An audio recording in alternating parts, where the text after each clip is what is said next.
There are people in this world who do not flinch when they step on others to rise. They do not apologize, they do not retreat, and disturbingly, they win. But why? If you've ever asked why the cruel rise while the kind are left behind, stay close. This truth may break your heart before it builds your power. Power does not always wear a smile.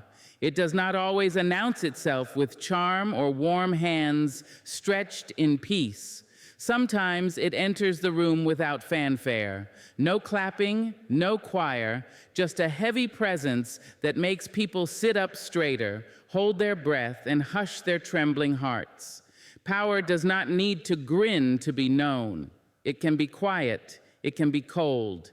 It can walk slowly, head high, eyes unblinking, and yet every soul in the room will know something mighty has arrived. We have long been taught that the good, the gracious, the sweet are the ones we should trust with leadership. But the world, oh, the world does not often reward sweetness. It rewards certainty. It bows before decisiveness. And that decisiveness, my dear, is not always gentle. It is sometimes severe, sometimes sharp, and oftentimes void of the softness we associate with kindness. You may find yourself wondering why those who smile less, who flatter no one, who offer no gentle hands to hold, are the ones at the head of the table, writing the rules, commanding the room. And the answer, uncomfortable as it may be, lies in the nature of how this world spins. We are drawn to confidence like flowers to the sun. We follow strength even when it wounds us. Because strength, even when cloaked in silence or cruelty, creates certainty. And in a world that fears the unknown, certainty becomes salvation. The ones who rise are not always the ones who are loved, but they are the ones who are believed. They carry the thunder in their voice and the earthquake in their decisions. Their laughter is rare, their praise is reserved, and yet their approval becomes gold. Power like this is not wrapped in warmth. It is built from walls and shadows and the ability to endure being misunderstood. You see, there is a quiet kind of power that walks through the crowd, not seeking to be liked, only to be obeyed. It does not cater, it does not soften, and it most certainly does not entertain. That power will not hold your hand when you cry. It will hand you a mirror and say, "Stand up and see yourself." And some may call it cruel, others may call it divine, but either way, it moves nations and bends the will of men.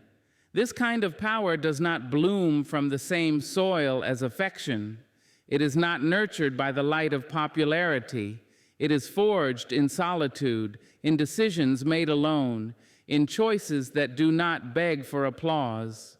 And the woman or man who walks with it learns quickly. The smile, though beautiful, is often a luxury. And when one must choose between being adored and being in control, the truly powerful choose control every time. This world has mistaken charisma for competence. We have been led by grins that promised everything and delivered nothing. But the ruthless, those without the constant need to be seen as nice, they understand that a smile can be a mask, but it can also be a leash. And they refuse to wear either.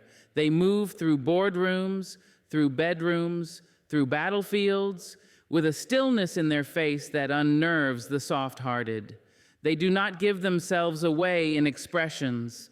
They do not placate. They do not pacify.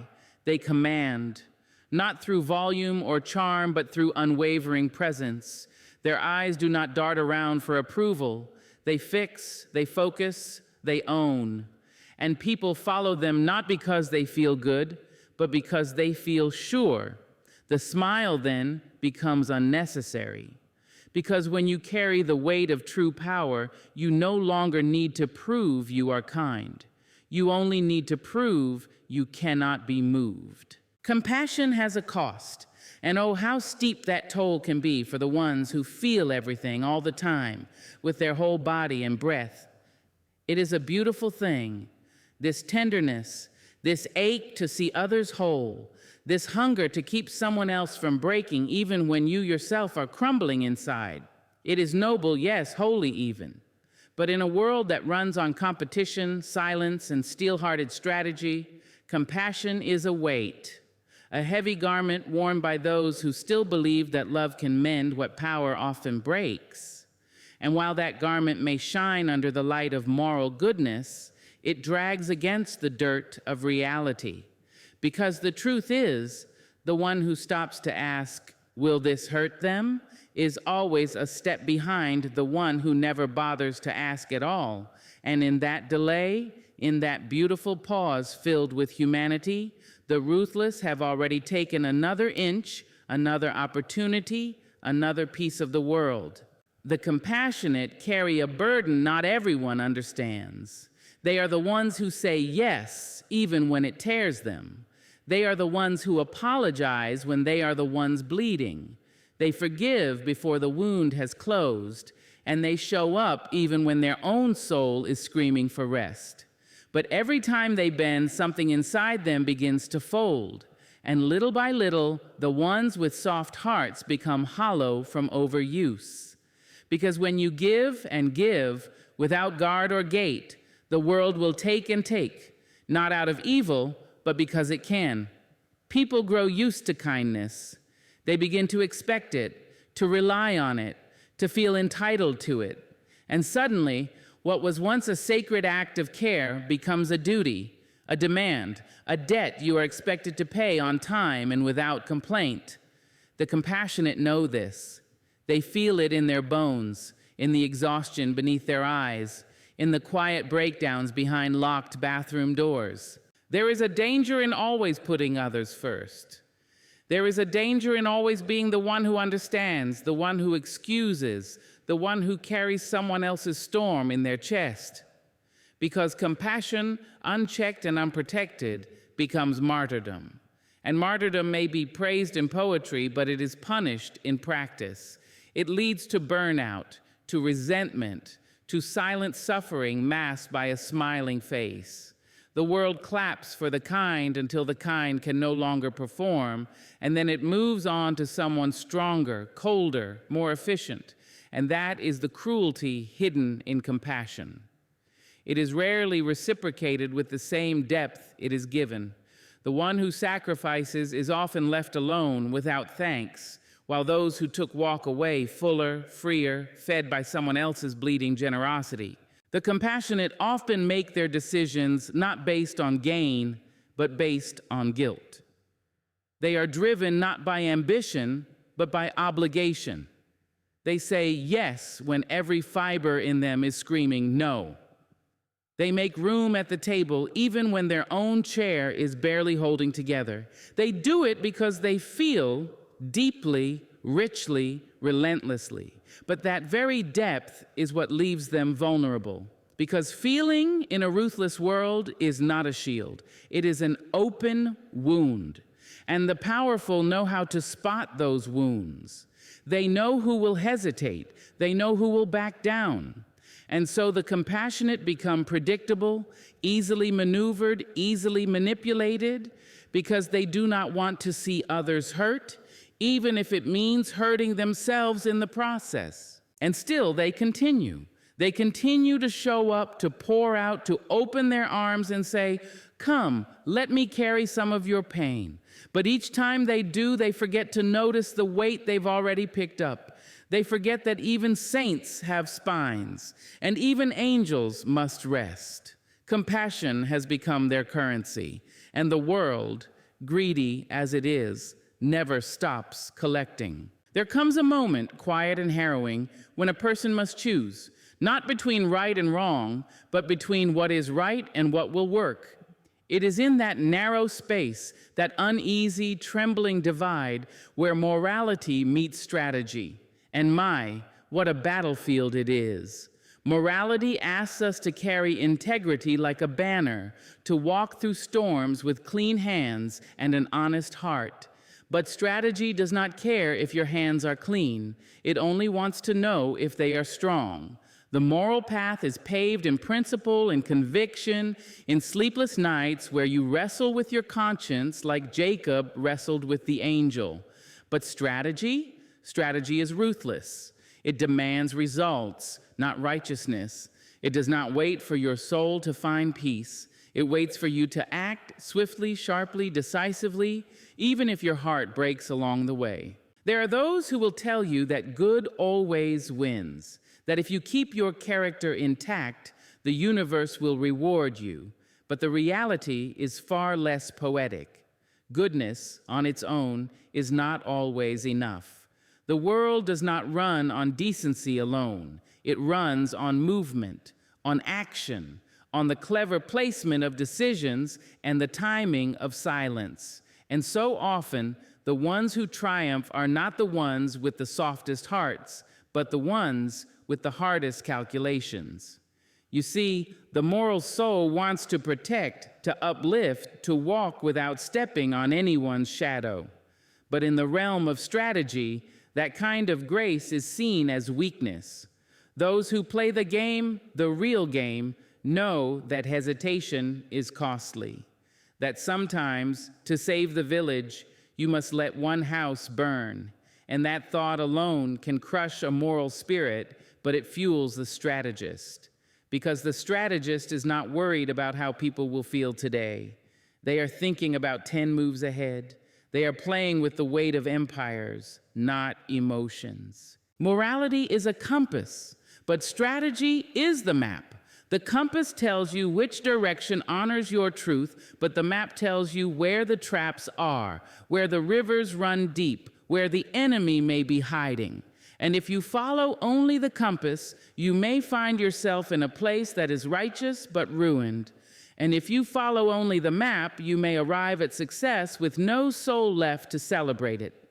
The people who win, the truly powerful, are often those who lean toward the map when it counts.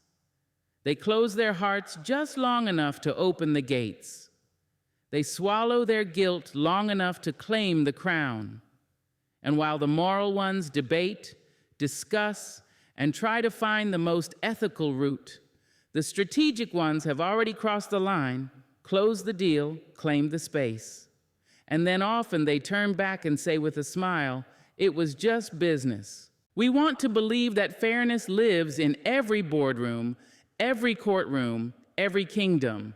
But fairness is often the first thing sacrificed at the altar of advancement.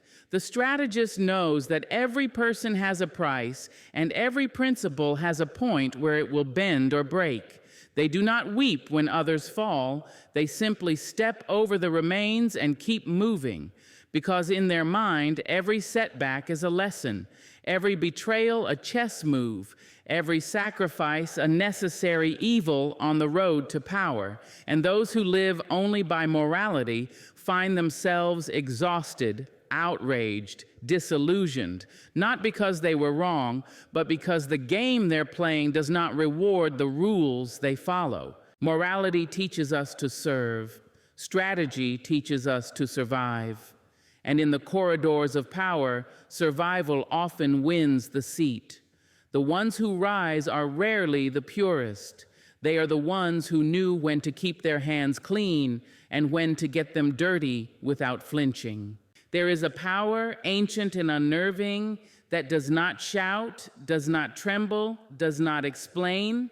It does not need to be dressed in gold or cloaked in thunder. It simply is. And that power is silence, not the silence of fear or submission, and no, not the silence of the small. I speak of the silence chosen, the silence sharpened, the silence that steps into a room and swallows the noise whole. In a world addicted to the sound of its own voice, silence becomes an act of rebellion. When everyone is performing, confessing, explaining, declaring, the one who says nothing becomes the most feared. For silence is not emptiness. Silence is restraint. It is the tightening of the bowstring before the arrow flies. It is presence without performance. And it is a weapon more potent than rage, more terrifying than noise, because it cannot be predicted, cannot be pulled into an argument, cannot be controlled. Silence in the hands of the wise is not absence. It is precision. It is the deliberate withdrawal of energy from chaos. It says, "I am not here to feed your fire. I am here to watch it burn out on its own. There are those who talk to convince, to comfort, to control. But the silent do not bargain with their voice. They let the weight of their presence speak instead. They do not tell you what they are thinking. And that is what makes them dangerous. For when a person reveals nothing, the imagination fills the gap. And often, what people imagine in the silence is far more powerful than anything you could have said out loud. The ruthless understand this. They understand that silence creates discomfort. It demands projection. It forces the other to question themselves, to lean in, to reach, and in reaching, to reveal more than they intended. Silence does not have to answer. It only has to hold its ground. You see, the loud are often dismissed as emotional, reactionary, unpredictable. But the quiet are studied, feared, respected. Silence commands a stillness in others. It arrests the attention. It tells the room, this one is not here to entertain. This one is not here to be persuaded. This one knows something, holds something, guards something, and you cannot touch it. That kind of power unnerves those who rely on persuasion, manipulation, performance, because it cannot be seduced, it cannot be baited, it cannot be drawn into battle unless it chooses to enter. And when it does enter, it does so not with 1,000 words, but with one sentence that cuts cleaner than a blade, or worse, with nothing at all, just the slow turn of the head, the closing of a door, the withdrawal of presence. Silence teaches people not to expect access. It says, you do not own my response. You do not command my reaction. I choose what you see of me. The ones who have learned to wield silence do not fear misunderstanding. They do not rush to defend their name. They do not crave approval, applause, or acceptance. Their silence is not insecurity. It is sovereignty. It is the mastery of emotion, the command of impulse, the control of narrative. It is the shield they use to guard their intentions, the veil they drop over their strategies, because silence, when used with intention, confuses, unbalances, exposes. It makes people talk more than they should, give more than they wanted, and reveal the very thing they were trying to hide. And all the while, the silent one watches, gathers, waits. That is the brilliance of silence. It forces the world to speak first, to move first, to reveal itself fully while you remain intact. It is not a lack of courage. It is the ultimate form of discipline, the highest signal of control. For what greater power is there than knowing when to speak and choosing not to? There's a fire inside every one of us, and some days it is a quiet flame. Other days it rages and rises with the wind. That fire is emotion, and it is both a gift and a danger. It is what makes us human, what makes us beautiful, but it is also what makes us vulnerable, what opens the door for manipulation, regret, and ruin. Emotion is natural, necessary, but unchecked emotion is chaos. And in a world that often feels like a storm already set in motion, the ones who hold power are not those who feel nothing, but those who have learned to feel deeply without becoming undone. Control over emotion is not the absence of feeling, it is the mastery of response. It is the ability to look at anger and not throw it like a stone, to cradle grief without drowning in it, to hear insult and choose dignity over destruction. And that kind of mastery, that quiet control, becomes the very force that shapes a person's fate. Many people confuse expression with strength. They believe the loudest reaction is the truest one, but strength does not always scream. Often, it sits still with clenched fists and steady breath, knowing full well that one reckless word, one impulsive decision could alter the course of a life. It is easy to be provoked. It is easy to let pain turn to rage and let that rage bleed into everything you touch. But what is easy is rarely what is wise. The strong, the truly strong, know the cost of surrendering to every emotional wave. They know that storms will come, but not every storm deserves a shipwreck. Control is not repression, it is redirection. It is using that fire to warm, not burn, to build, not destroy. It is choosing response over reaction, timing over tantrum, purpose over impulse. And those who win in this world, who lead, who rise, who command, are not the ones who feel less. They are the ones who have trained their emotion like a disciplined animal. They have taught their anger to wait, their sorrow to move silently, their joy to remain grounded. Because emotion, for all its beauty, can be exploited. When you show your anger too quickly, someone will learn how to provoke it. When you show your desperation too plainly, someone will know how to use it against you. But when you hold your emotion with grace, not deny it, not bury it, but hold it, you become unshakable. And in that steadiness lies the power to shape not only your response to the moment, but the entire direction of your life. It is a myth that emotion is weakness. What weakens a person is uncontrolled emotion.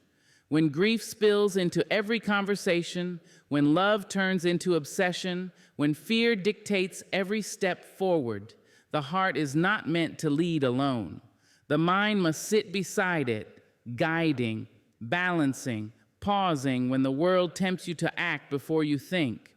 Control over emotion means choosing not to throw away your future just to win an argument today. It means being brave enough to feel everything, but wise enough not to act on everything you feel. That is what separates the thoughtful from the reckless, the powerful from the fragile.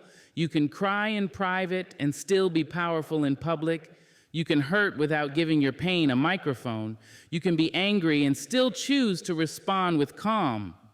And that calm, that silence, that poise becomes the moment you take your life back from everything and everyone that tried to own your reaction. Because destiny is not given to those who are always right or always emotional or always loud. It is shaped by those who learn to wait, to breathe, to see beyond the moment and act with the future in their hands. There is a beauty in being good, in offering kindness freely, in opening your heart without condition, in being the soft place for someone else's storm to land. There is something divine in generosity, in compassion, in grace. But there is also a line, faint at first, easily crossed, then worn thin until it disappears. And when that line vanishes, when goodness is given without shape, without edge, without any protection for the one who gives it, it no longer becomes noble, it becomes a trap. Goodness without boundaries is not virtue. It is surrender. It is servitude dressed in a smile.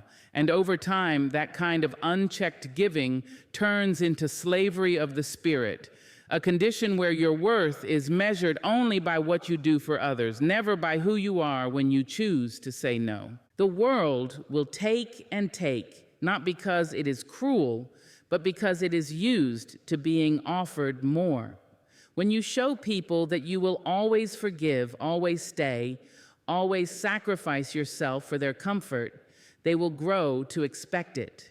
They will not question whether you are tired, whether you are breaking, whether you have anything left. They will see the well and assume it is endless, but even oceans dry in drought.